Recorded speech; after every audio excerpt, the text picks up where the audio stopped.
मनरेगा पर मोदी सरकार का हमला बर्दाश्त नहीं, बढ़ौत में कांग्रेस की हुंकार, 400 रुपये मजदूरी और अधिकार बहाली की मांग। तेज न्यूज इंडिया 24 बागपत।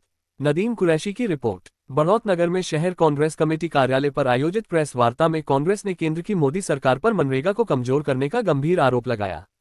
प्रेस वार्ता को बागपत जनपद संगठन सृजन कोऑर्डिनेटर एवं जिला प्रभारी नसीम खान ने संबोधित करते हुए कहा कि मनरेगा केवल एक योजना नहीं, बल्कि गरीब, मजदूर, किसान और ग्रामीण जनता का संवैधानिक अधिकार है।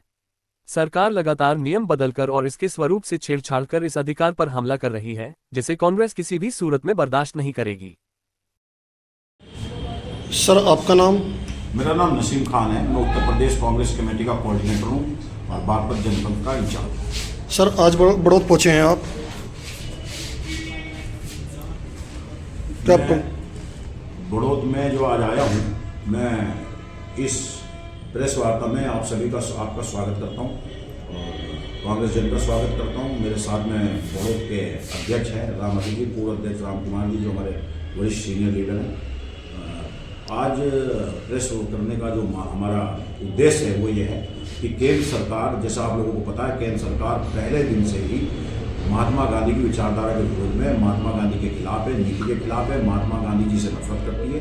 और इसीलिए मनरेगा जो महात्मा गांधी के नाम पर केंद्र सरकार ने बनाई थी, मनमोहन सिंह जी की मजबूत योजना थी, जो लोगों को रोजगार देती थी, गाँव गरीब के आदमी को काम देती थी, उस योजना को ये लोग समाप्त करने पर काम कर रहे हैं, लेकिन ये समाप्त नहीं कर पाते। तो उसके में इन्होंने बड़े बदलाव किए। केंद्र सरकार अक्सर इस बात को केंद्र सरकार के प्रवक्ता, भाजपा के प्रवक्ता कहते हैं कि हम नाम बदलने को लेकर हमें आपत्ति है। कांग्रेस पार्टी को मनरेगा के नाम बदलने को लेकर बिल्कुल आपत्ति नहीं है और ना हम इसमें फंसना चाहते, क्योंकि केंद्र सरकार के पास अपना करने को कुछ नहीं है। केंद्र सरकार अभी तक जो कर रही है वो केवल केंद्र की योजनाओं के नाम बदल रही है। उनके पास आज ताकत है, वो नाम बदल रहे हैं। हमारा सबसे बड़ी आपत्ति इस योजना के अंदर जो कानूनों में, नियमों में बदलाव किए गए उस पर। इससे, इन बदलावों से ग्रामीणों में रहने वाले जो मजदूर हैं उनकी कमर टूट जाएगी, उनको रोजगार नहीं मिलेगा। और इसी को लेकर हमारी सबसे बड़ी आपत्ति है। हमने इसमें कानून बनाया था 100 दिन के रोजगार का, ये बोलते हैं 250 दिन का रोजगार देंगे, लेकिन वो गारंटी नहीं है। हमने गारंटी दी थी कि हम मजदूरों को गाँवों में रोजगार देंगे और उन्हीं के गांव में रहकर को अपना काम करेंगे, लेकिन इनके यहाँ गारंटी खत्म कर दी गई। इनके यहाँ कोई इसमें कानूनी बाध्यताएं नहीं है। इससे मजदूरों को, गांव के लोगों को नुकसान होगा, इसकी हमें घोर आपत्ति है। दूसरी आपत्ति हमें यह है कि अब से पहले जो कांग्रेस की सरकार थी, वो सारा धन केंद्र सरकार दिया करती थी ग्राम पंचायत इसका। तो क्योंकि केंद्र सरकार के पास धन के स्रोत के बड़े तरीके हैं, तो वो धन दे दिया करती थी और 10% का धन राज्य सरकार देती थी। तो उसमें ग्राम पंचायतों में धन आ जाया करता था और 10% भी जो राज्य सरकारों का अधिकार था वो भी वो नहीं रिलीज किया करती थी, क्योंकि केंद्र राज्य सरकारों के पास धन के आय के स्रोत कम है। अब इन्होंने कर दिया कि 40% धन राज्य सरकार देगी। राज्य सरकार पहले भी कुछ दे रही थी, अब क्या देगी?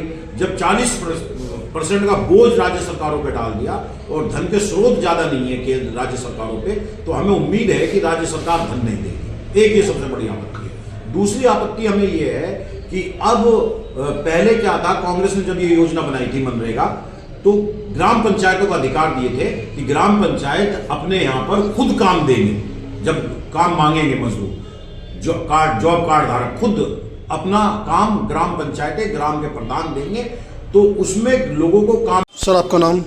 मेरा नाम चौधरी राम कुमार सिंह है जी। और मैं पूर्व जिला अध्यक्ष हूँ, पूर्व प्रदेश जनरल सेक्रेटरी रहा हूँ और AICC मेंबर भी रहा हूँ।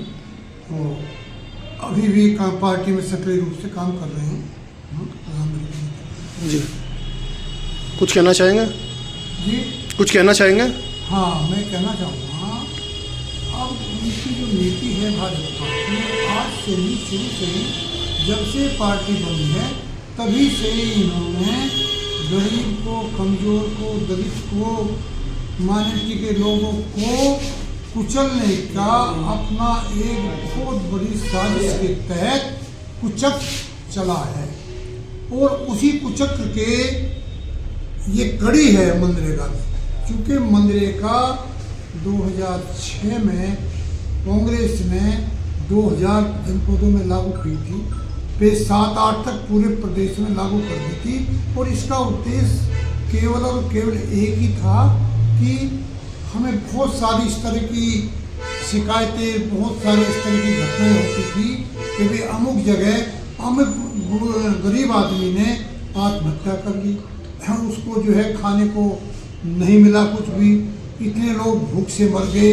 तो वो सब कुछ देखते हुए हमारे राहुल गांधी जी के नेतृत्व में और हमारे बहुत ही योग्य प्रधानमंत्री मनमोहन सिंह के प्रधानमंत्री काल में ये योजना बनाई गई थी और ये योजना ऐसे ही बनाई गई थी। इसमें बहुत सारे जो